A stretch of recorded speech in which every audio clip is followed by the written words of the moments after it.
A pleasant good morning, afternoon, and evening to everyone. And on behalf of the ASEAN Secretariat, I am Dwight, and thank you very much for joining us for this very exciting conversation on innovative solutions initiated by the business sector in addressing marine plastic pollution in the region. And we also hope to discuss how these can shape regional and local policies. Welcome to those who are joining us today via Zoom. And over the next hour and a half, we will be joined by our distinguished speakers to talk about a very important issue facing our region, specifically on combating marine plastic debris in our oceans and coasts. This web event is part of the ASEAN On Point Public Forum, jointly organized by the ASEAN Secretariat and the Economic Research Institute for ASEAN and East Asia, or ERIA.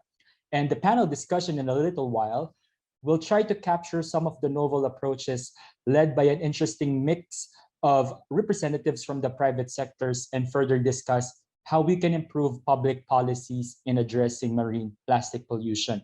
We do hope to have a very engaging discussion this morning. That is why we do encourage our listeners to send in their questions or comments directed to our panelists later in our chat box over here via Zoom, so we can try to ask them to our panel. Just a quick reminder also to everyone, we will be muting everyone on Zoom and we will only be opening the microphones of our speakers later. Before we proceed to our discussion this morning, we would like to hear a few words from the organizers of today's online discussion. To start off, I would like to invite His Excellency Kung Phuoc, the Deputy Secretary General of the ASEAN Social Cultural Community, to deliver his opening remarks. Thank you, Dwight. Mr. Koichi Hachiyama, Chief Operating Officers of ERIA, distinguished panelists and development partners, ladies and gentlemen, a very good morning. I'm delighted to welcome you all today to the ASEAN On Point Public Forums on Marine Plastic Debris. I'm deeply honored to take part in this very timely and interesting conversation, which hope to shed light on how we can better shape policies as we work to reverse the tide of marine plastic debris. I would like to thank the Economic Research Institute for ASEAN and East Asia, or ERIA, for partnering with us to address some of the most important and pressing development issues facing our region. The ASEAN On Point Public Forum provides us a platform to exchange views and openly discuss issues of regional importance and interest to ASEAN and beyond. Previous forums have already covered topics on enhancing agricultural sustainability and battling fake news. And today we are gathered to hear the insight of our esteemed panelists on the role of the private sector in combating marine plastic debris in the region. Ladies and gentlemen, due to rapid coastal development and exponential population growth over the last decade, ASEAN faces the looming threat of marine plastic debris. The responsibility to address this problem does not only lie on national and local government. Multi-stakeholders' participation and action is essential, especially the valuable contribution of the private sector, civil society, and local communities. The business sector plays a crucial role in addressing marine litter in our ocean and coast. As key drivers of regional and local economies, different actors across the different stages in the value chain, from production, processing, distribution up to consumption, can offer different perspectives and points for intervention. Specifically, the business sector, covering large corporations as well as small and medium enterprises, can look into enhancing producer responsibility, promoting sustainable consumption and production, popularizing single-use plastic, and reducing litter from different sources. However, promoting greener technologies and practices requires sustained investment and strong commitment from both the public and private sector. Mainstreaming more eco-friendly solution also requires stronger enabling policies and access to incentive or other financial support. We have seen that enhancing the adoption of sustainable development practices and promoting good governance translate to good business. Marine plastic pollution is a transboundary problem and therefore requires transboundary solution. Aside from existing international commitment to which many ASEAN member states are part of, several regional initiatives in recent years have bolstered our commitment to address the problems on marine pollution. Under the leadership of Thailand, the Bangkok Declarations on Combating Marine Debris in the ASEAN region, along with the ASEAN Framework of Actions on Marine Debris, was adopted in 2019 to reaffirm the region's pledge and targets to combat marine pollution. Subsequently, the ASEAN Regional Action Plan on Combating Marine Debris in ASEAN member states was launched a few weeks ago in cooperation with the World Bank's Pro Blue initiative. This regional action plan will play an important role in helping ASEAN turn the tide in the battle with plastic waste and protect the region's vital marine resources. Specifically, this plan identifies 14 strategic regional actions that are set to be implemented within the next 5 years, aiming to reduce input into the system, enhance collection and minimize leakages, and create value for waste reuse.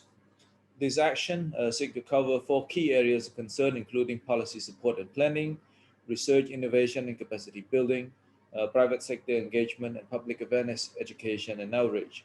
All this renewed commitment clearly recognize the private sector essential contribution in protecting our sea from the marine litter, both at the upstream level through improved plastic production and consumption, and downstream level via better waste collection and management. The recently launched ASEAN Regional Action Plan provides specific interventions on how to further engage the private sector to adopt greener practices and provide sustained investment. Ladies and gentlemen, the current pandemic has further exacerbated ASEAN problems on plastic. To address this, ASEAN has worked closely with various development partners to promote circular economy, especially as part of its post-COVID response and recovery efforts. Due to the lockdown measure imposed around the region, more and more people rely on the online delivery of basic necessities such as food, as well as other non-essential items due to the rising popularity of many e-commerce platforms. This unfortunately also created a demand and expanded the use of plastic across the region.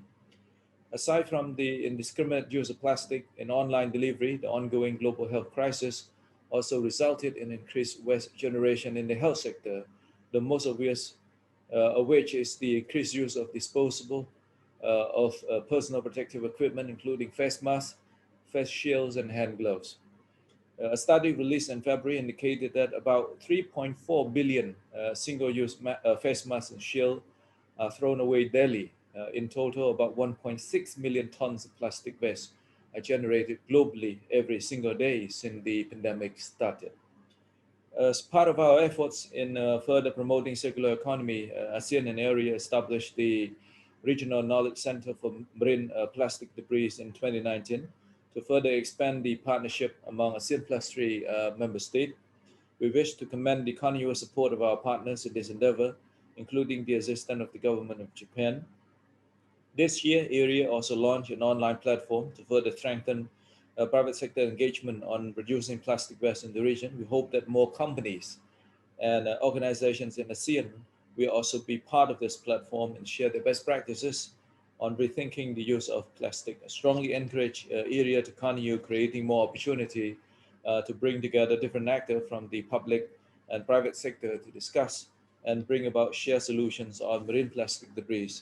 I hope today's forum would stir engaging discussion on how we can better promote public-private partnership in the field of marine governance in the ASEAN region.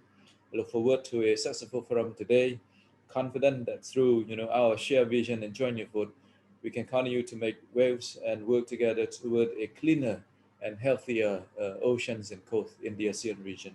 With this, thank you very much. Back to you, Dwight.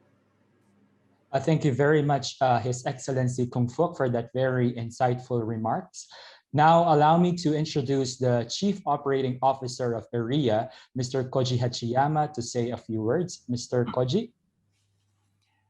Thank you very much.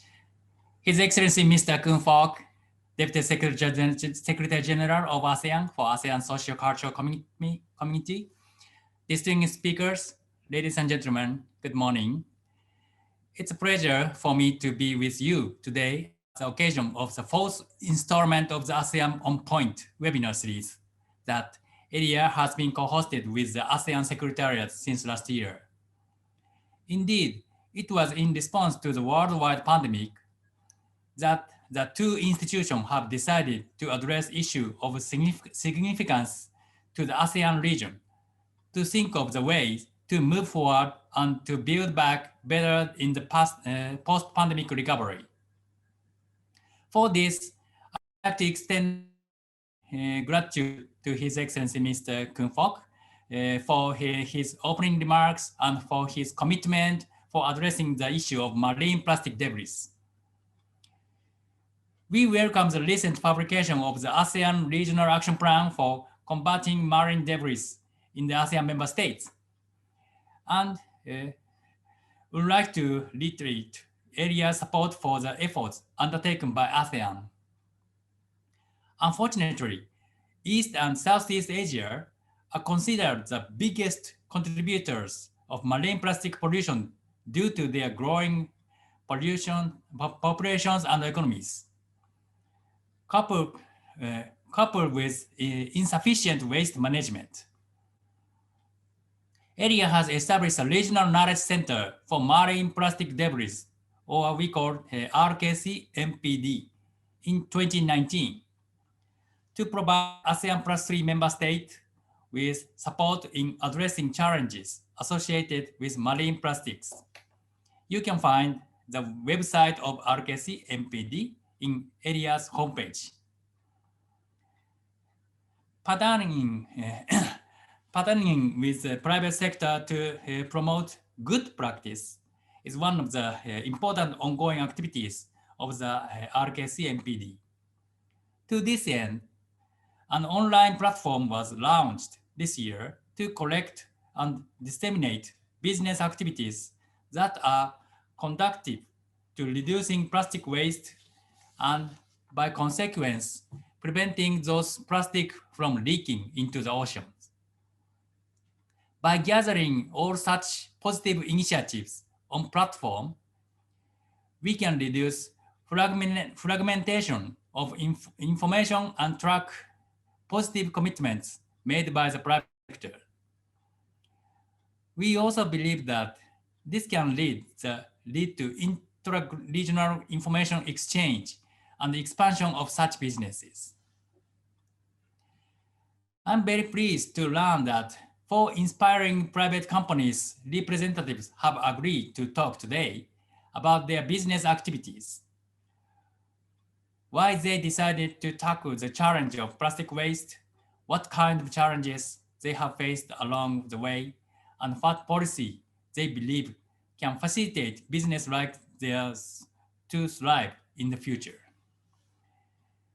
To the end of my brief statements, I'd like to thank again our co-host, our guest speakers, and all those who are attending the webinar today, and hope that this can be an occasion for all of us to take a hard look at the way we have been using the consuming our resources and hopefully change it to a more sustainable and responsible one. Thank you very much. Thank you very much, Mr. Koji Hachiyama, for that very warm welcome to our listeners this morning.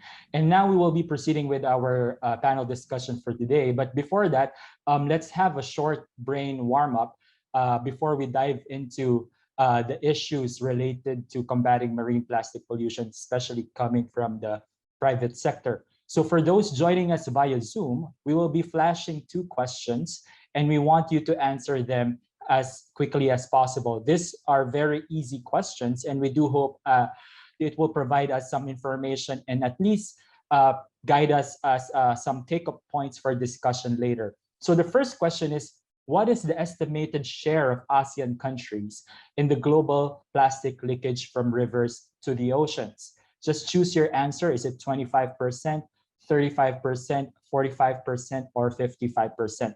And then the second question is, what is the estimated percentage of the waste generated in ASEAN that remains to be uncollected? Is it 13%, 25%, 45%, or 53%? So we will give you maybe 10 or 20 seconds to answer, and then we will be proceeding with our panel discussion. So just choose one, and then we will be sharing what the listeners think are the answers to these 2 questions. All right, I think we can count off in 5 seconds. All right. All right, so 38% of you said that 55% is the share of ASEAN countries in the global plastic leakage, while on the second question, 40% says that the generated waste, the waste generated in ASEAN that remains uncollected is 45%. Actually, the correct answer is, for the first question, the correct answer is 55%. This is based from a recent study that was published in 2021 that says that 55% of the waste generated coming from the rivers are coming from the ASEAN countries. For the second question, the answer is 53%, or more than half of the waste that is collected in ASEAN remains to be uncollected. This is based from a study that was published in the recently launched ASEAN Regional Action Plan for Combating Marine Debris, as mentioned by the Deputy Secretary General Kung Fok a while ago. And this was based from a study done by Ernst & Young. It says that more than half, or 53% of the waste generated in our region remains to be uncollected. All right, so I hope these two questions already gave us an idea on how serious the problem on marine plastic debris really is. An overwhelming majority of our region's total population directly rely on the services and the vital resources provided by our oceans and coasts. So aside from being an everyday source of food and livelihood, our oceans remain to be a major contributor to regional and national economies. And lastly, the seas of Southeast Asia are considered one of the most biodiverse waters in the world. So there is really a need to take immediate action with regard to marine litter. Fortunately, we have with us today some speakers who will be sharing about their company's contributions to address this issue. But before we call on our speakers, I would also like to introduce Mr. Michikazu Kojima, the research fellow from the Regional Knowledge Center for Marine Plastic Debris from ERIA, who will help us moderate the session later on. Good morning, Kojima-san, and he will be guiding us later on with our panel discussion. So now let's proceed with our first speaker. She is the co-founder of Refuel Station based in Thailand. So Refuel Station is the first bulk store in Thailand where customers can actually buy cleaning or laundry products by using or bringing their own containers. So this business strategy seeks to reduce the unnecessary waste that is generated from plastic packaging. And we have with us today Ms. Supachayate Chachache, or Kun Ann, to her friends and family. Sawadee Kap, Kun Ann, and good morning. So my take-up question is, what made you decide to start this business? And how was the reception of the public to your campaign? Okay, let me share you my presentation. And thank you so much for your excellent introduction. So before I answer your question, I would like to tell you a bit more about my background. So I'm a conservationist. I'm very passionate about nature, birds, animals, and plants, and those kind of things. So business is kind of out of my sight and not in my interest. I did a research on an endangered species. So I spend like 15 to 20 days a month in the forest and the rest in the city. So by facing these two different lifestyles, like city life and nature, so I start to recognize that a lot of environmental problems were causing in the city itself.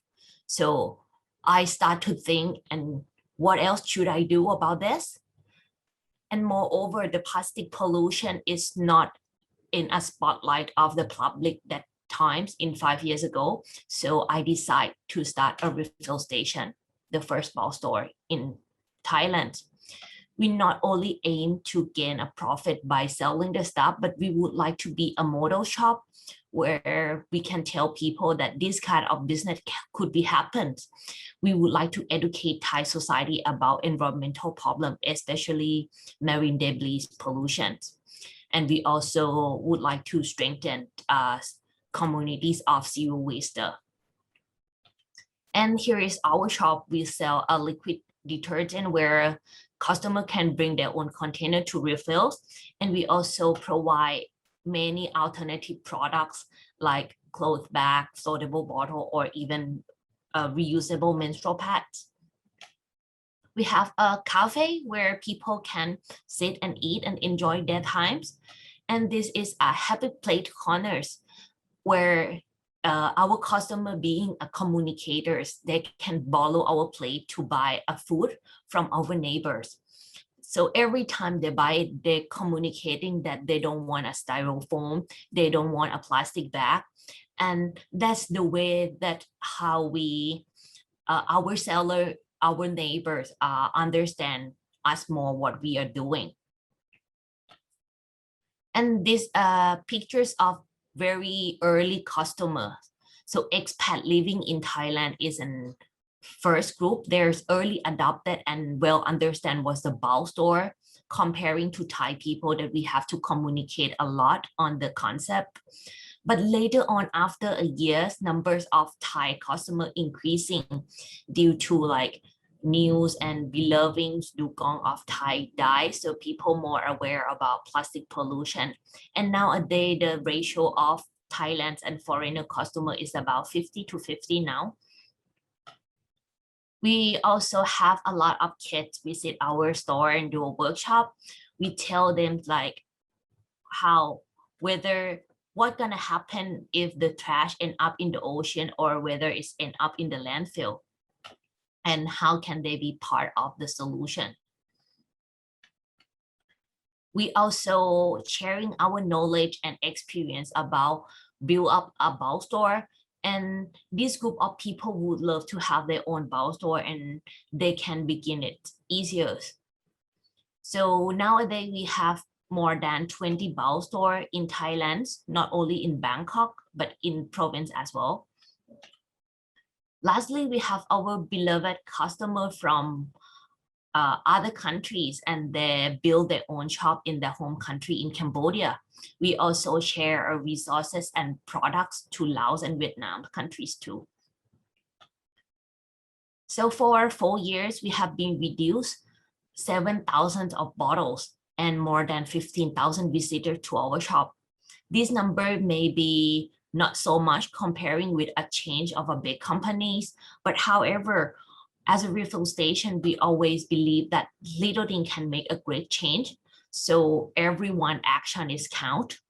And I would like to end my presentation for now, and we can discuss more about policy that related to bulk store and private company later. Thank you. Thank you very much, Kun Ann, for that very wonderful presentation, showing us the initiative in Thailand in reducing plastic waste, especially in the cosmetics and laundry products that you started to address. And later on, I think our participants and our panelists may also guide our discussion specifically on how do we better update or better shape the policies to support this kind of initiative. So now let us proceed to the second panelist this morning. We have Mr. Tommy Jiptajaya, the co-founder and CEO of Green Hope based in Jakarta. So Green Hope is a social enterprise that champions the use of green technology to combat plastic waste. Good morning, Tommy, and thank you for joining us this morning. We mentioned a while ago about the use of green technology. So what specific products or technologies does Green Hope promote or use? Thank you so much, Mr. Ronan, for the opportunity to share here. And thank you for all of you who spend your time with us Well, Green Hope is really a green tech social enterprise who research, develop, patented, and manufacture our own alternative materials. And among others, we seek indigenous crops to replace conventional plastics that can be scalable, economically viable, and also have a tie-up to the agri sector, where if we can source from the farmer the basic starch, for instance, and at a little bit premium price, and then we turn it into bioresins, and then we work with many different finished product factories around the world to turn it into finished products that the waste behavior is way better than the conventional plastics. Then we thought we can establish the circular economy that is a win-win across the supply chain. So that is the kind of business model that Green Hope is really researching and deploying so far. So let's share a little bit about our experience so far as a 5-6 years old company in Green Hope. We are in the middle of the biggest transition stage, right? Trials and errors are needed to arrive at a suitable solution. Any industry that is in this transition like this, the whole world using 400 million tons per year of plastic, that's 25 million containers, only 9-10% recycled. We need to change. And the change is really not only the materials alone. It's not enough. The mindset, the lifestyle all needs to change. So what our learning is that being a technology company alone, as a standalone technology company, is not enough. We need to socially innovate. So when I saw the refill station and all this, that's so exciting. That's the kind of a social innovation that is required to work in tandem with technology innovation on the material side as well, so that the change can be sustainable and systemic. Because at the end of the day, there's no silver bullet. If everybody's trying to say that, look, my technology is the best, and if you have a headache or you have different type of disease, this is the same drug, that is wrong. We need to be a doctor who really analyze what is the underlying problems. Therefore, we prescribe the right medicine while mitigating the side effects. I can tell you each one of the R in the plastic waste pollution fight has always side effect, including, some of the people's activity can be hampered, right? If we do just the reduce, for instance. Recycle, the economic challenge is really big. And there's a lot of these export of recycling from developed countries. That is not, that is a social justice issue, in my view, because it's a solution that has limited economic viability on some of the films that are too small, too dirty, but it's good for bottle, for instance. Biodegradable, also the better question is under what conditions it will biodegrade, because if we just change to biodegradable technology, but the prevailing, the sustaining conditions, necessary condition is not there, then it won't biodegrade properly. Or we can change all the single use to refillable, but then we need to also examine the life cycle, the carbon footprint of all the distribution that going back and forth in deploying, especially in a very complex geography area. Or we can burn the plastic waste. And then of course, then there's global warming. So I hope you appreciate that it's a complex problem. That's why we all need to work together, and there's no single solution that will be the silver bullet. So how do we think through these issues? So we think that reduce is definitely needs to be there as part of the campaign and change of the behavior. And reuse is awesome, our personal bags, water tumblers. But when we talk about industry, when we talk about centralized production, big factories everywhere that we're still doing, then we talk about packaging. And if we talk about packaging, then we need to think, is it economically viable to recycle? Then we do recycling like PET bottles for mineral waters and stuff. That's good for recycling. However, when we talk about a lot of the garbage bags that is full of garbage already, very dirty, mixed up, goes to the landfill, I couldn't imagine any other solution other than make it biodegradable, because when you do that, it will take much more money and resource and time to try to collect, wash and chop and everything, and then recycle it rather than make it biodegradable safely. But all this technology doesn't negate the necessity of preventing the leakage and have a better waste management process. So I hope this gives a little bit of sense in terms of how to stitch together of the various R so that we can have a viable waste management process. Now the Green Hope solution I already tell to you about is the return to earth. We have a bio-based compostable, sourcing for local indigenous crops, tapioca starch, sago starch, many other starch sources that is widely abundantly available in Southeast Asia, EcoPlus, and then the also biodegradable Oxium. We are targeting the hard to recycle items, the one that cannot be used for refill, reusable, because we need hygienic factor, we need garbage bags that goes all the way to the landfill as a method of delivery. We're targeting that kind of items. And we believe these technology innovation needs to be properly applied to the right specific plastic types with the right social innovations, depending on the geography complexity. So there's me and my co-founder. My co-founder is an ex-3M scientist. He's the chief science officer, 40 years experience in plastic packaging family business. He said that when we launched this, he wants to redeem his 40 years worth of sins with the waste. So Naturaloop, EcoPlus, Oxium, we are exporting right now in more than 12 countries, working with downstream finished product factories. So we produce the upstream technology. The diverse downstream application is really exciting for us, for food packaging, for tissue packaging, for garbage bags, for seedling bags, because seedling bags for agriculture as well. There's a lot of potential downstream application.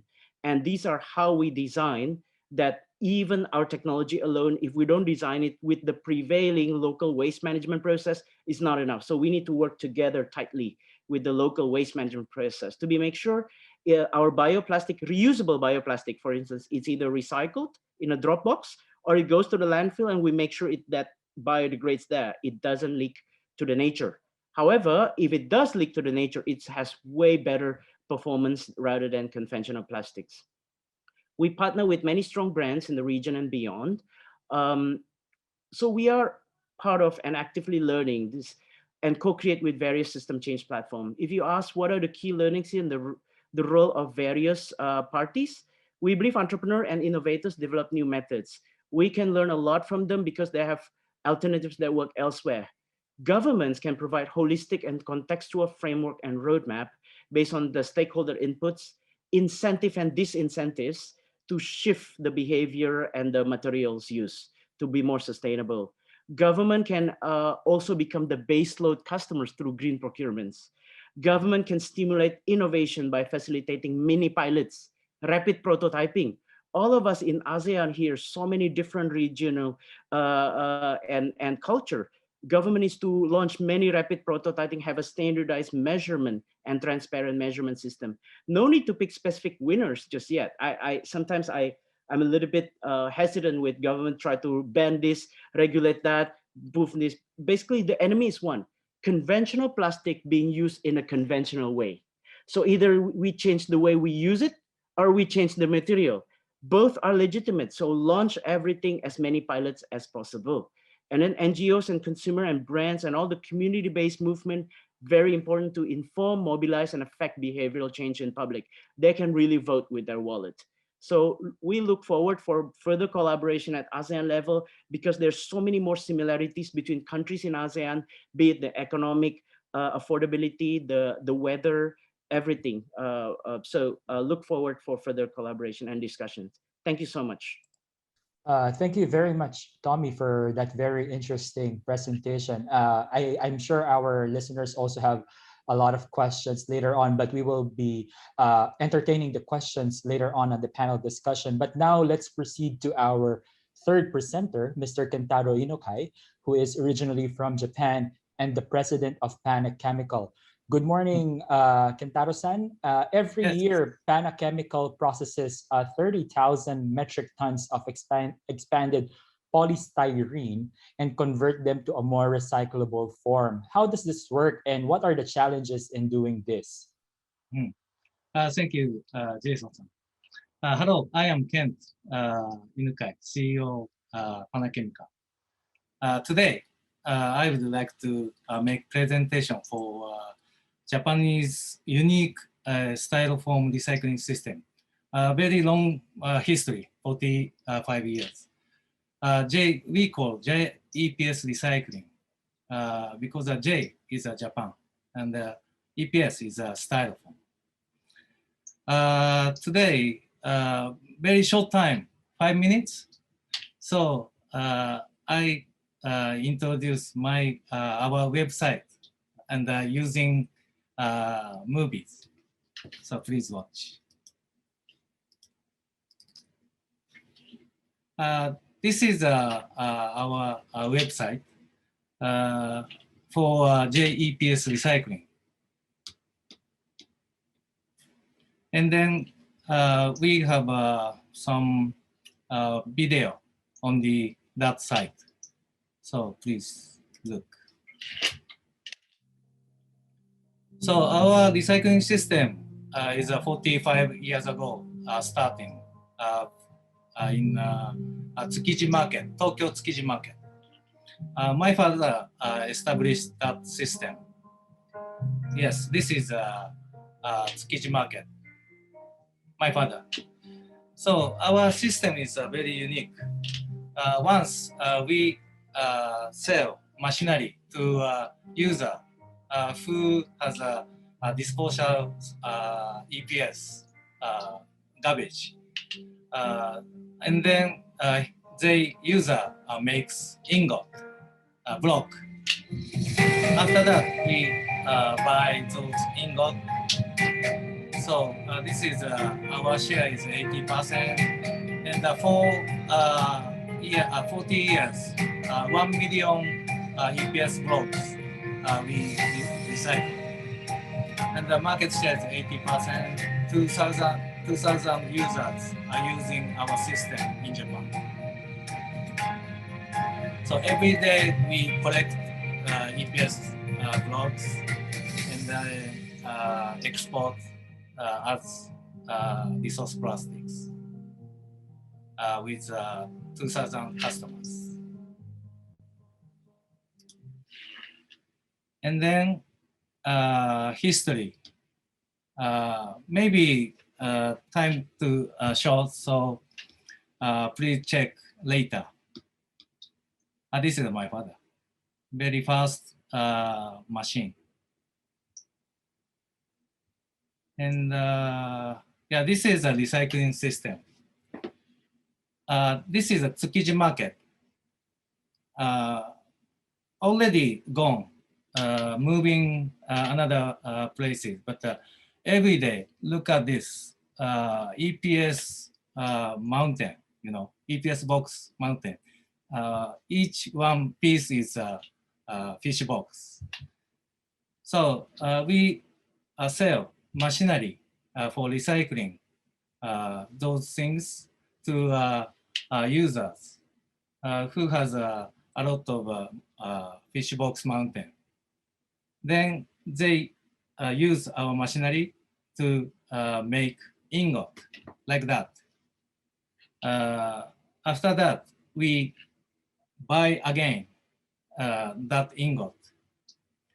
Then gathering our those ingot in our warehouse. After that, we ship out, exporting to our users. This is our system. So our system is not only technology, machinery and the technology, but also human network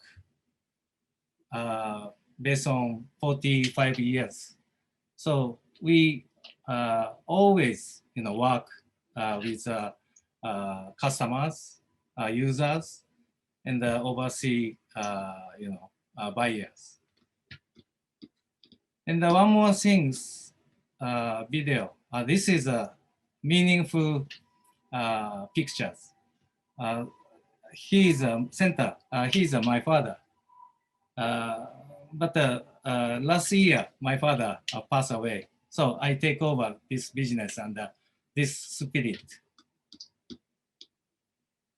So yes, this is easy to learn our machineries.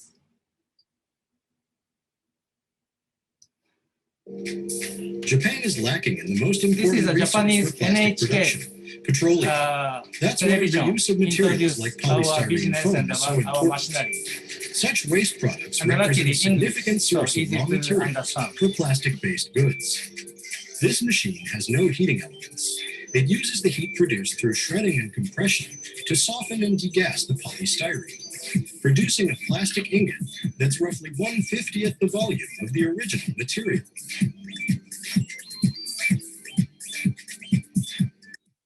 smaller unit uses a heating element to achieve the same results. Packaging like this is often used for transporting fish here in Japan, so saltwater contamination is a major issue. In order to prevent rusting, this particular machine is built entirely of stainless steel.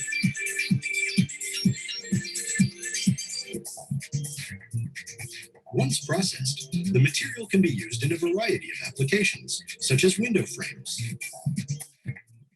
So, what's the company's take on the future of recycling?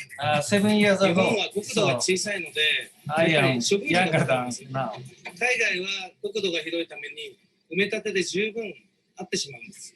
ですからこれから環境のそういう問題が起きてくれば、日本と同じように間違いなくなると思います。This technology can turn 40 of these styrofoam containers into just one of these. It's incredibly dense and quite heavy. Pretty impressive, right? So that website introduced our machineries series. So if you want to interest in those machinery, please check later.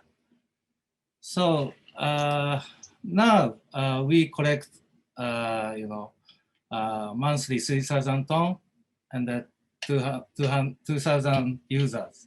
So this is a kind of a next challenge is like that.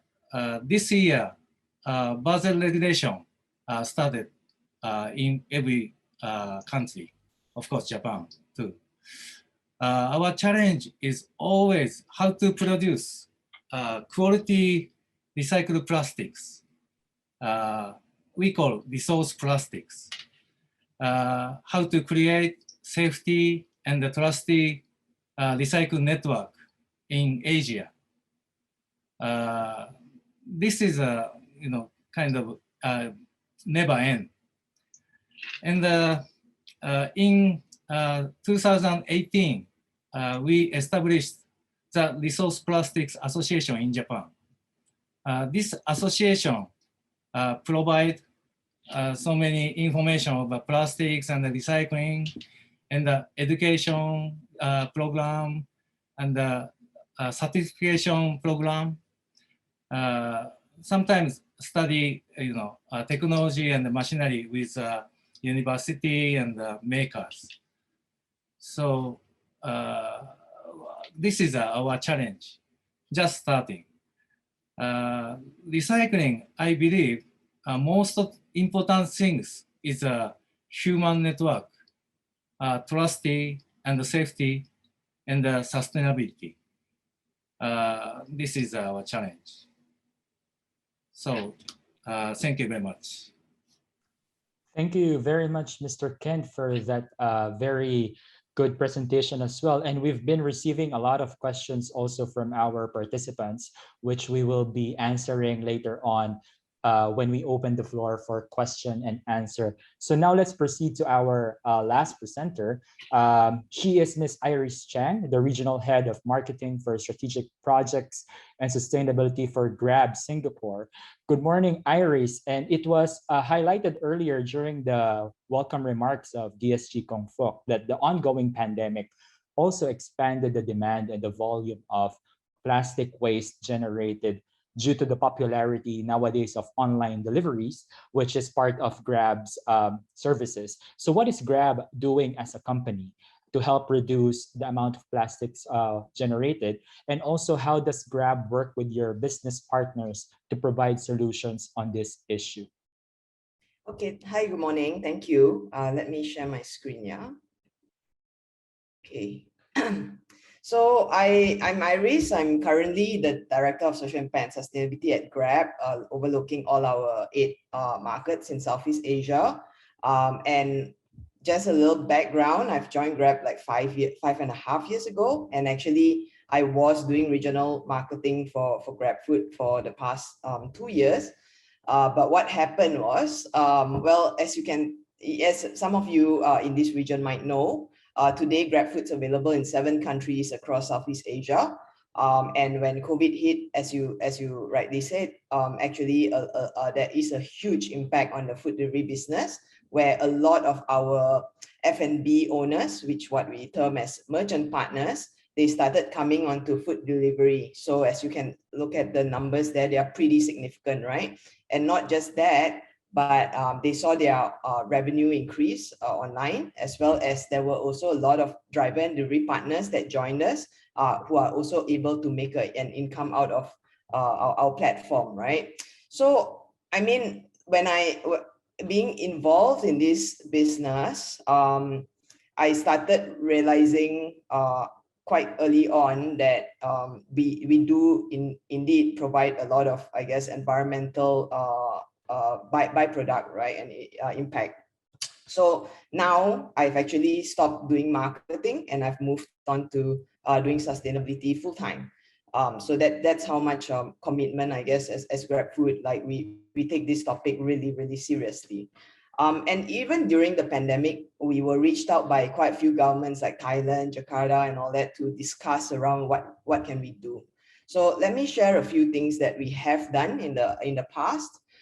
So the first thing is actually, you know, when you think about who are our customers on GrabFood, they are literally the ones that are most convenience seeking. And that's the reason for that is that they want everything easy, you know, less headache, less friction, right? So one of the first things we did was actually trying to reduce their usage of single-use plastic cutlery. So we started this little toggle in the app. So every time you order a food, you have the choice whether you want to ask for it, but we actually made it automatically opted out. So you won't get unless you ask. So if you can look at the numbers, actually we have achieved really significant amount of savings over years, and we will renew this, we will republish these numbers this year, which is huge, like in the hundreds of millions of sets, right? So I think for this, while it's nice that, you know, we can reduce the usage, but there are a lot of challenges along the way. For example, restaurants are actually struggling with experience because, you know, training and all of that. Customers still sometimes get curry even if they don't want to, or they don't get curry when they want to, things like that. Minimal operational, but over time, now that we have trained everyone, actually when we did surveys with our customers, we realized that actually the experience now is pretty good. Now, moving on to the bigger chunk of the pie, right, which is food packaging. So we did a couple of initiatives here.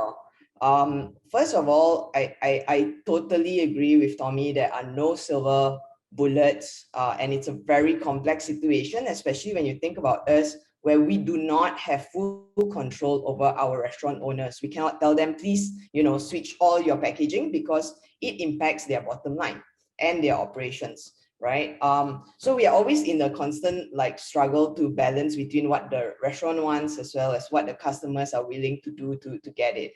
So the first things, one of the key things we are doing is actually trying to replace, one of our strategies is to replace container from plastics to more sustainable materials, such as maybe bagasse, paper, and the likes, right? So at the very least, when it lands up in the landfill, at least it degrades. Now, I think the 4 key things you need to know here is that, number one, it's very expensive. So a lot of the merchant partners are very sensitive to price, and they are very afraid of taking this on, because it minimally costs at least 4 to 5 times more than plastics. The second is actually the design. So a lot of our cuisine in Southeast Asia are not really fitted for these current existing you know, food delivery boxes, if you may, or because, you know, we have a lot of soup, it's hot, and a lot of these are more apt for like salads and burgers and stuff, right? The third one would be actually very prevalent, greenwashing risk. So a lot of the restaurant owners don't know what is truly good for the environment and not. So a lot of, you know, unruly salespersons will go up to our merchants and they'll be like, would you like to buy all these solutions? You know, it's really good for the environment and all of that, but they don't understand in their country landscape, is it, you know, compostable? Is it biodegradable? What's the impact to the ecology in their country, right? And every country that we are in, it is slightly different. And the last one is that when we speak to the restaurant owners, they would also tell us, actually, there are no regulatory pressure or requirement. So there's no rush or there's no real need that they felt, a lot of them felt around like, why should I pay more to switch my packaging needs, right? So that's the hard truth of trying to just change the material. Now, we are also thinking longer term than that, right? So we know that, yes, for sure, there are merchants who can do more. So then we introduced reusable containers by working with some of our partners here in Singapore called Muse and Bareback. So what this is actually, you know, all these containers can be reused and they are available at 100 over outlets right now in Singapore. What we have noted is that the take-up is actually very low because number one, for the consumer is so much hassle. They have to book and then they have to rinse and then they have to return it. So a lot of consumers are you know, very hesitant because to them, everything environmental friendly right now either costs me more or like it's a lot of effort and time, right? And when we talk to the restaurant owners and the restaurant owners themselves, a lot of them just don't want to actually adopt this in a big way because number one, storage space. Number two, they have to figure out like the cleaning process and hygiene is actually very, very important for F&B business, right? Then they have to train their staff because it's, you know, different packaging right now. And I guess, you know, fourthly, again, like what I said, there's no pressure. So there's never a real reason like, why should I do it now and not later, right? So there's no rush. And then again, design is also an issue. There's even more limited container designs for reusable than compared to, you know, paper or bagasse, right? And the last one is actually during COVID. So we started a pilot in Bali, but then we had to stop it because of how the consumers themselves were voicing a lot of concerns over hygiene and safety concerns. Yeah. So I guess in a nutshell, what we're trying to say here is it's such a complex problem. There's a lot of variability in the food review space, you know, the types of merchants, how much they can afford, the types of cuisine, you know, whether the packaging suits them or not, whether it fits the quality that that is required by the customers. So our opinion is that going through all of this, giving the public the option to voluntarily adopt is actually not enough, right? There needs to be like incentives for them to actually do more on this front, especially for the merchant partners. Now, what we think the policies should be looking at is, yes, they need to encourage circularity, but they need to be very pragmatic around cost and operational implications to all the parties involved, from the consumers end to the restaurant owners and us as a platform, right? So what we can look at would be maybe three things. I think number one, very important, like, can we do more test and learn approaches before we do like blanket policies, like let's ban everything or let's change everything to reusables, right? Because like I said, it's very complex. Different types of restaurants need different things. The second would be, very importantly, would be actually the sustainability of stakeholders. Can they do this for a long term without jeopardizing their livelihood? If we increase the prices of their food, there'll be less demand as well, right? Or if they absorb the cost, then their bottom line's impacted. And the third would be, we are also very interested to see if there's more investment into research to develop all these newer technologies and models, like newer materials or whatever. And platforms such as us, we can come in and you know, help you to co-develop, solve, go and test all of these things. So I mean, in a nutshell, the problems are that, right? Like, how do we, when we think about the replaceable materials, design for affordability in mind, as well as scalability, I think there's also the challenge around education to the masses, which we can help. And how can regulatory help us to make recommendations to F&B owners so that they also feel like, okay, this is not greenwashing, these are the correct materials, this is what I should be doing. And we are right now looking towards the future, which is how can we trial broader circularity, like reusables and recycling in a more scalable way using our technology. So yeah, that's what I would like to share today. Thank you very much, Iris, and thank you very much to our speakers this morning, to Kun Ann, Tommy, Kent, and Iris. We will still be having them later on towards the end of the forum for our question and answer. But before we proceed to that, we will also have, we want this call to be very engaging. So we will have another round of survey on Zoom, which we would quickly flash to your screen. So if you can see in your screen, there are 3 questions. First, having listened to the speakers, what do you think the role of policymaking should be in relation to the private sector's efforts in combating plastic waste? There are 4 choices there, just choose one. So the second question is, having listened to the speakers, do you think this webinar has influenced your behavior as a consumer of plastic goods in the future? And the last question would be, if you are a decision maker in a private company, kindly answer this question. Having listened to the speakers, do you think this webinar has influenced the way you use plastics in your business activities in the future? So we will give you a couple of seconds to answer, and then let's see the views of our listeners. Perhaps maybe 5 more seconds.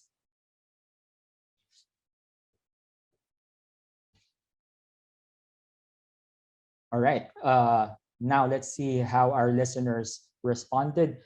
So first, on the first question, what do you think is the role of policymaking in relation to this efforts by the private sector?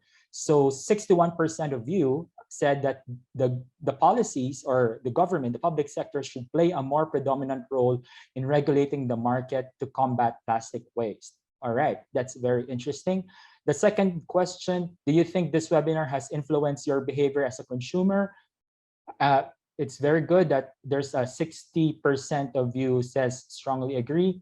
And lastly, 53% of you also said that this webinar also influenced the way you use plastics in your business activities in the future. So thank you very much for those answers. And as we have emphasized a while ago, the question that we wanted to ask really in this webinar is, after presenting this private sector initiatives, how do we really shape or how do we really influence public policies to support this very wonderful initiatives? So we will focus on that question later on. But before that, we also want to share a very good screen coming from ERIA. So allow me to invite our listeners, especially those coming from the private sector, to explore the online platform that ERIA developed.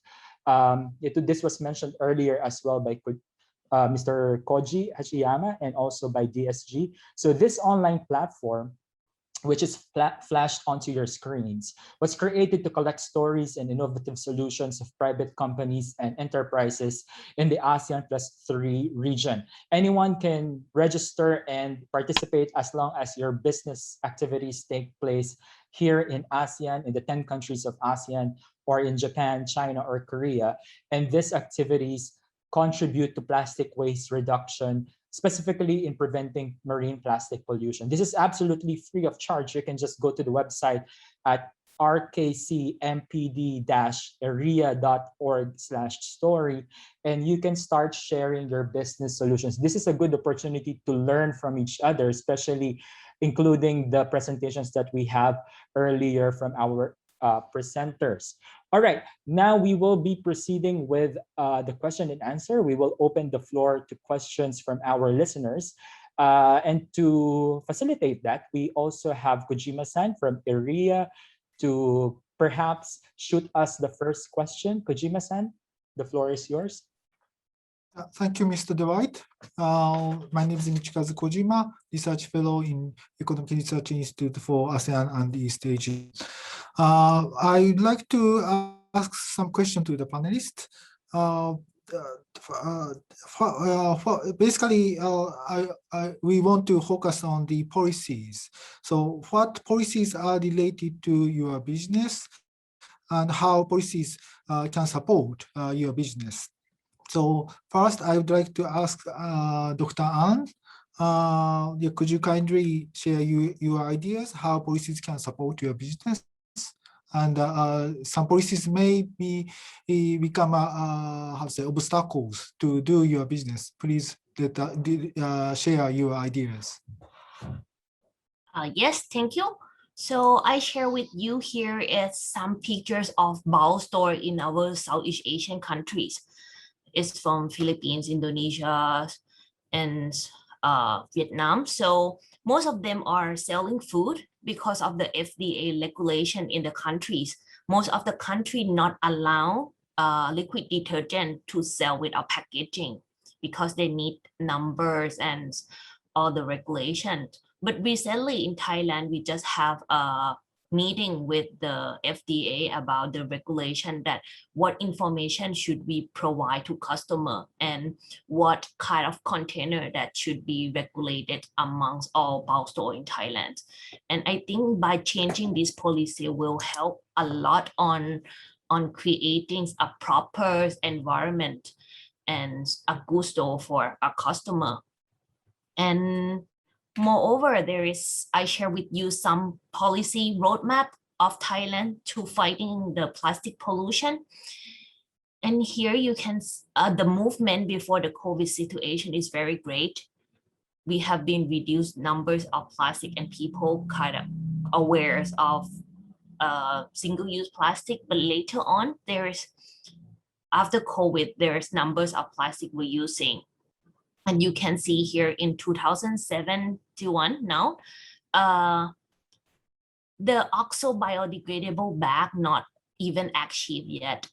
I think I agree with the Iris say that the business itself have not enough information about the materials. And so some of them might missing using the OXO bag or some business have been changing to like environmental friendly plastic kind of things. So I think the rising awareness campaign from the government is necessary, and also the regulations that make the roadmap like effectiveness. Yes, I would like to answer here for now. Yes, thank you very much. So a kind of a food safety kind of regulations may have some impact on your business. I mean, you may have a difficulty to provide the fair business if the food safety regulation is too strict. Right. And in my opinion, food itself is very high chance to get contaminated comparing with the liquid detergent, but the regulation is vice versa. Yeah, thank you very much. Yeah. Next, I want to ask Tommy. So you are producing the biodegradable plastics, and you may need to get some certification or something. Maybe you need a good support on the standardization of such kind of the products, I think. So could you kindly explain the role of the policies on your business? Yes, and I think to start before the policy, we need to understand the role of the technologies itself, right? And if you see in Indonesia, Southeast Asia, with a high humidity and weather and high heat, sunlight all year round, really provide different environment than in the subtropical or even northern countries, for instance, right? Where sometimes even in northern countries, only 3 hours of sun every day during winter. So I remember when I was in the US and Europe, I can leave my food outside for many days and it doesn't spoil or ferment it or biodegrade actually. That's actually biodegrade. So, but if you leave it in Indonesia, Jakarta, Singapore, one day, then it starts to be fermented, biodegrades and everything. That alone provides a signal that our environment, we need to work with the environment, not against with the environment. So it's very important to have our own standards of what are the necessary conditions for compostable, for biodegradable.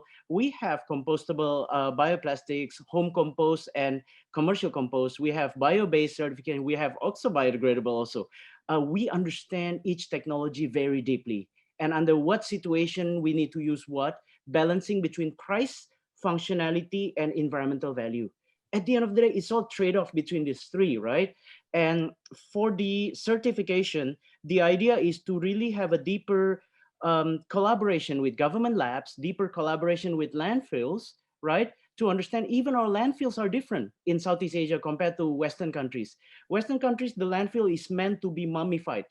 You know, you have 50 years newspaper or hot dogs from 50 years ago. But in Indonesia, it's active landfill. There's no way to prevent the high moisture, the oxygen, the everything that goes in there.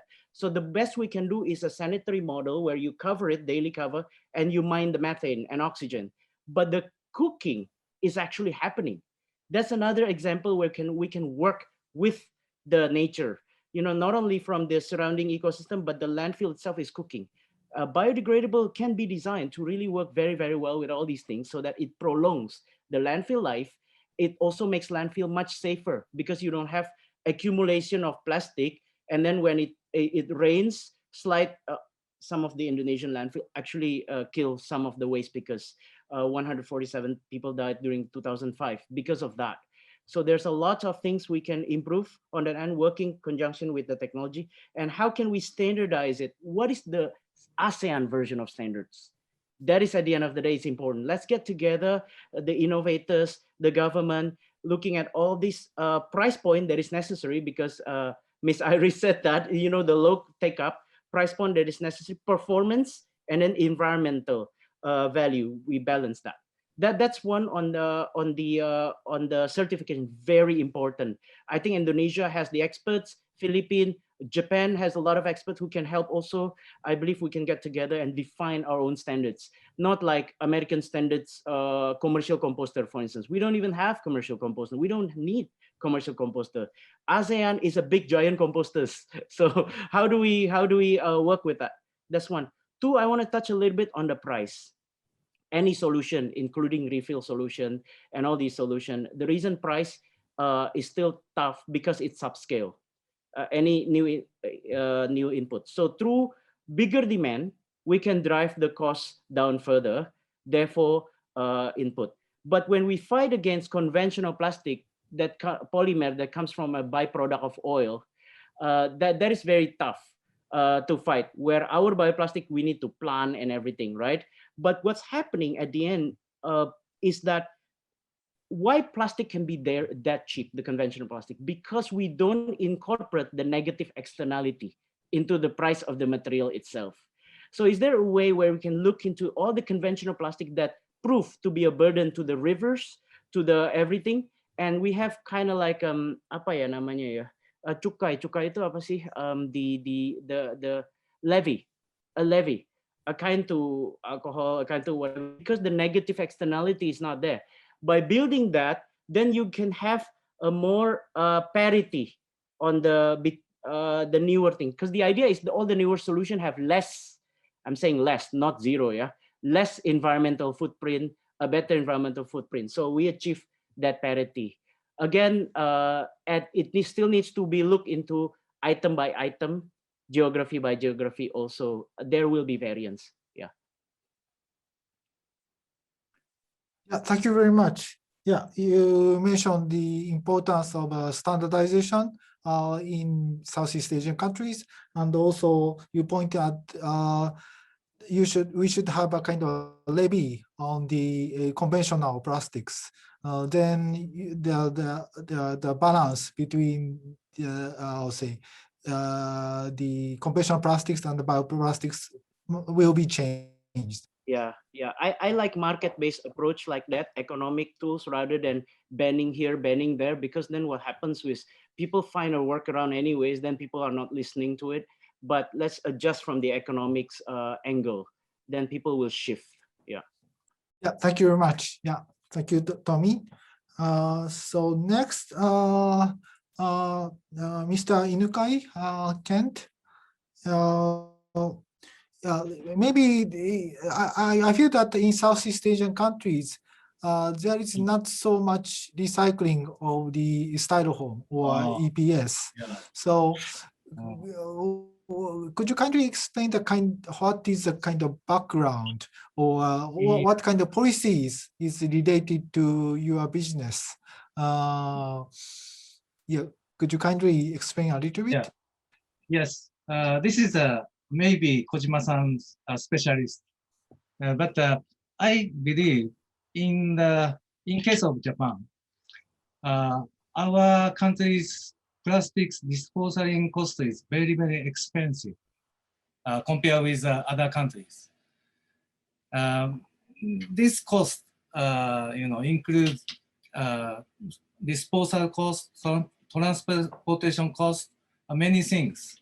So that's why expensive. And if irregular dumping, irregular things happen, penalty is very, very serious. So everybody, every site have to better invest machinery and the recycling system. So that is a maybe reason. Maybe cost will be minimized for plastic garbages. Of course, government support to pay some money to those machinery, support money. This is a kind of motivation to buy recycling machine. Kojima-san, correct? Yeah, thank you very much. Mr. Tommy already mentioned about the importance of the price of the conventional plastics, but Inukai-san mentioned about the fee for treatment of the waste. If waste generators should pay the more fee to the waste collection and disposal services, it may be better for them to invest in recycling. And like a Tsukiji market bought the machines and they sell the ingot to you, and which will recover the kind of cost of the disposal of the styrofoam. Yeah, thank you very much. So such kind of the regulations might, force the industries to invest in the recycling. Yeah, thank you very much. Next, Ms. Iris. You already a little mentioned about the government can provide a holistic and contextual framework and roadmap based on stakeholder inputs.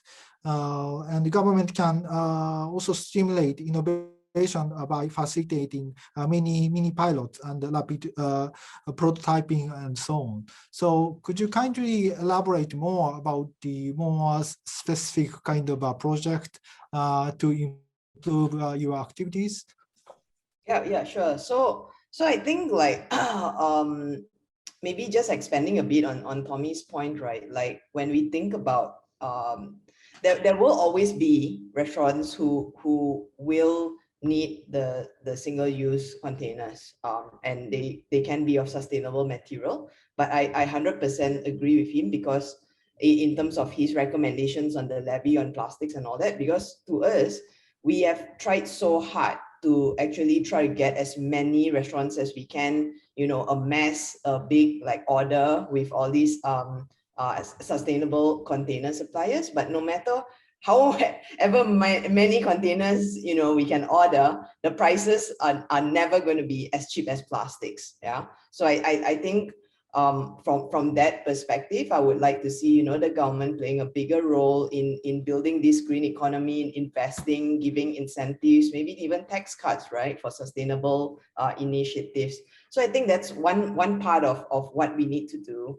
The second part is actually the whole circular economy thing, right? So when I talk about pilots, I have not really seen the government very engaged in, yes, in some countries we have some recycling initiatives, but as I understand, all recycling is only like maximum like 10% of all their waste at most, right? And we ourselves have tested a few of these models, but it was very, very hard to scale. And I guess for the reason of, again, like education, as well as availability of like how to sort, where to put, and I guess the logistics trail as well. Like, I think consumers don't know when they actually put it into the sorting bin, like where does it even go? So I would be interested, especially as a transportation logistics company, to see like how we can help in that area with the governments, if they were to invest in properly, like, look guys, like you have these containers, you need to wash it, put it in this bin, and then what happens is, it gets recycled in clothes or whatever. The second point would be on the returnable containers.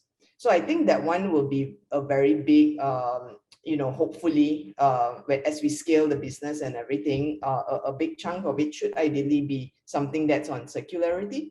So I think the governments can definitely do more to try pilots in certain areas where this makes sense, right? Maybe they might want to help us to, figure out the safety protocols, the cleaning centers that might be government, approved, and how we can work with that particular municipals and all that to test out what we need, and then the government can, invest and give some incentive for those trials. So it's more of those kind of things. Yeah, thank you very much. Yeah. So, thank you very much. Kojima-san, Yes, we please, have a lot of questions coming in from Zoom, and also those that submitted earlier. I think our fourth panelists already highlighted the value of both incentives and disincentives in terms of facilitating the use or the reduction of plastic waste generated, especially from the private sector. So there's a question coming from one of our listeners. What is the greatest motivation for private sector companies to tackle marine plastic problem? What's in it for the private sector, and can sustainability be a profitable venture, especially for business enterprises? Any of our panelists can answer this. Is sustainability really a profitable venture? Anyone from our panelists? Tommy, yeah, go ahead. Sure. Look, for me, how I see enterprises, I used to be consultant, management consultant, help out many corporates and everything. But how I see true business are the one who deliver goods to the society, to individuals. So true business are the ones who really solve problems. And if we have planetary size problems and we have consumption problems, we have many different problems, there is an opportunity, no doubt about it. And however, we do need to give birth or have more businesses that are more bigger in their KPI or performance metrics beyond just financial returns, right? There has to be a planetary returns and good for the people also. I believe all the future of businesses that can resonate with consumers are those who, and the young people, the millennials, are the ones who really empathically care for the people and the planet, as well as making the money. Important. If we don't make the money, the mission is gone. We cannot scale. We cannot be just a foundation or a beggar all the time. That's why social enterprise is one of the promising, at least in the mindset. Legal entities can be different, but in the heart and the mind. I see a lot of hope. Why? Because at the end of the day, we should start from all the end of the spectrum, which is consumer side. There's a lot of hope. The current consumers are very aware about planets, about society, about sustainability. We have hope, and they're very anti-status quo. Do I need to own or I rent? They can make decisions like that, right? So that provides hope for new business models, new companies that can grow very big and can be financial motivated as well, at the same time save the environment and the people too. Yeah, I have hope in the but this needs to be a better model of business. Yeah. Right. Thank you very much, Tommy. Any other inputs from our panelists? Kent? Yes, go ahead. I believe one solution is like government, things like that. Cost is higher sometimes, but we concentrate education, plastic knowledge and education for especially children. So we make some books like children books. So that is one of basic solution. And also recycling is sometimes very difficult for normal people. So association gives information of plastics because normally people don't care any plastics, PS, PP. Sometimes products has some mark, but sometimes no. So we should know more plastic information and the knowledge. Right. Thank you very much, Kent. And I think it has been very well established from our conversation that awareness really is very important, not just on the consumer side. I think also within the business and the producer sector, because as we emphasized a while ago, the problem on plastic does not only rely on governments, does not only rely on businesses, does not only rely on consumers. All of the stakeholders really is very important in addressing this issue. Also, we've mentioned a while ago about disincentives, about taxes, levies, etc., and fees, etc. I think we also have to emphasize the importance of making green technologies or green tools more accessible and affordable to the public. So I think that's where the government can also enter, providing enabling policies, making green technologies more accessible and affordable, especially to the small and medium enterprises and to the vulnerable communities. I think we all only have room, I think, for one last question, just to go around our panel. I think my question for the panel is, if you're speaking to your government, specifically maybe in your local government or even ASEAN-wise or ASEAN +3-wise, what specific message do you want to tell them in order for us to really, because you already presented, very good examples of how the private sector are addressing this issue, but what is your specific message to the government or to regional bodies to address, to provide more sustainable solutions in marine plastic problem? Perhaps we can go first with Kun An, if you have any lasting words. Yes. So I would say, don't be afraid of the public interest. Governments make a very long indecisions in each policy because they're afraid people gonna vote for them or the private sector is gonna hate them, so sort of things. And I think this is very important. Some environmental problem must be acted now, as numbers of plastic is increasing every day, and the roadmap itself are in place and it look good, but there is no effective regulation yet. So I would love to see more action than what they are promising us. All right. Thank you very much, Kun An. Yeah. About Tommy, do you have any parting words or concluding remarks? I used to think, looking at my country, in Indonesia, sometimes, changing behavior is very hard. People throw their waste to the rivers and everything, right? And as proportion of the waste, plastic waste is increasing as the modern economy takes in, that becomes more and more worse.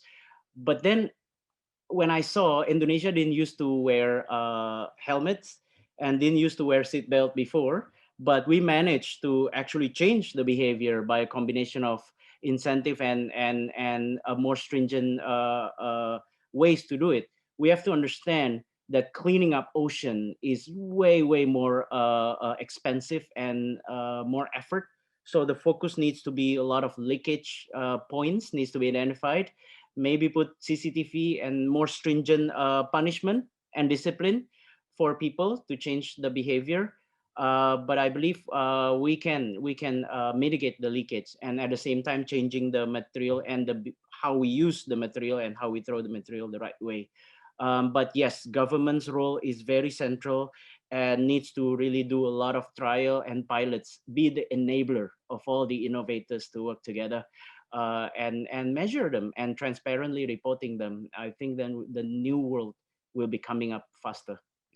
All right, that's a very good concluding words from Tommy. And Kent, do you have any message? Sorry. Yeah, all right, go ahead. Yes, go ahead, Kent. We can hear you now. No message. Mistake. Sorry. I don't have any idea. All right. How about Iris? Do you have any parting words or concluding remarks? So in my interaction so far with a couple of governments and what they tell our public affairs team, it seems like sometimes the governments are too unfocused, because there's, I mean, and it's not their fault, right? Because there's just so many different sectors, so many different problems. There's no one size sort of like fits all for everybody. It's kind of niche sometimes when you look at the environmental problem. So I think maybe they need to, my message to them would be, maybe they need to really engage and empower corporates with scale that can really help them, and then lean on them with a focus of maybe 2 or 3 solutions rather than keep going round and round. Because I feel that there's a lot of inactivity because they themselves are trying to ascertain out of like 200 over initiatives which one to bet on, so yeah, that would be my message. Right. Thank you very much, Iris, and to our speakers this morning. We've also emphasized a while ago about the transboundary nature of the issue of marine plastic pollution. So I think beyond national policies and regulations and enabling policies at the local level, I think it's also important to highlight the value of regional partnership, not just in ASEAN, but beyond ASEAN as well. As emphasized a while ago also, the recently launched ASEAN Regional Action Plan on Combating Marine Plastic Debris, it was launched a few weeks ago. It's a partnership with World Bank, and it highlighted, or it outlined specific or targeted strategies, 14 of which actually, detailing how governments, how the private sector, how the academic sector, how the civil society can work together in addressing the solution. So if you're interested to get to know more about this regional action plan, it's widely available on the World Bank website as well as in the ASEAN website. It's the ASEAN Regional Action Plan on Combating Marine Plastic Debris. And the target, the strategic plan is slated from this year until 2025. So there's 5 years of room for us to really improve the situation here in our region. So thank you very much for sharing your questions to our listeners, and we will try to answer them. They have taken note of them, and we will try to address them one by one later on. And thank you very much to our very esteemed panel of discussants this morning. These are very good points and very inspiring stories from different parts of ASEAN +3 region. So before we close our program, I would like to invite our listeners also, it's been shared in the chat box, to answer the post-forum survey. So if you have any suggestions or if you have any comments on how we can better improve the ASEAN on-point public forum, just go to this link, and you will be able also to receive a certificate if you're interested for joining us this morning. So just kindly answer the question that the survey that we are flashing onto your screens now. So to close off our forum this morning, may I kindly invite once again Kojima-san from ERIA to give us his closing remarks and perhaps some take-up thinking points for us before we close off this morning. Kojima-san? Yeah, thank you for the presentation and the comment in the panel discussion. Each presentation was very informative and made us understand that our economic system is transforming along with our decision making in our daily life. such as choosing the non-cutlery requested option on online food delivery platform, use of biodegradable plastic alternatives, refilling empty containers to reduce plastic waste, use of biodegradable plastic alternatives, and active plastic recycling for resource circularity. In panel discussion, we got a lot of insights from business sectors on the policy option to stimulate these businesses, such as waste management policies and putting some responsibility to producers and waste generator, and also the kind of standardization for the biodegradable plastics in Southeast Asian region, and also awareness raising and so on. So as DSC Kun-Hok mentioned, and also Mr. Dwight also mentioned about the ASEAN Regional Action Plan for combating marine plastic debris in the ASEAN member states, which was launched last month. The action plan identified various activities, including behavioral change, communication strategy playbook, platform for EPR knowledge support, how to assist its implementation, and a guidebook on standards on EPR. I hope private sectors will be able to put valuable suggestion in the process of delivering these playbooks, guidebook, and other documents for the regional action plan, along with the regional action plan. In addition, companies contributing to plastic waste reduction need various business partners and a strong network, which can provide technologies, raw materials, products, and services to be more successful. I hope this webinar and RKCMPD's platform on private sectors good practices, which was introduced by Mr. Dwight earlier, can further stimulate formulation of new partnership in the region. I would like to thank all of the panelists, ASEAN Secretariat co-hosting this event, and the audience for providing such an interesting session. This session is closed. Thank you very much. Thank you very much, Kojima-san, and ladies and gentlemen, this marks the end of today's forum, and I hope that we learned a lot and hopefully see a more sustainable seas and oceans for the region. On behalf of ASEAN Secretariat and ERIA, we would once again like to thank all of you and our speakers for this morning for your active participation in today's discussion. Thank you very much. Stay safe and have a pleasant day. Good morning, everyone. Thank you. Thank you so much.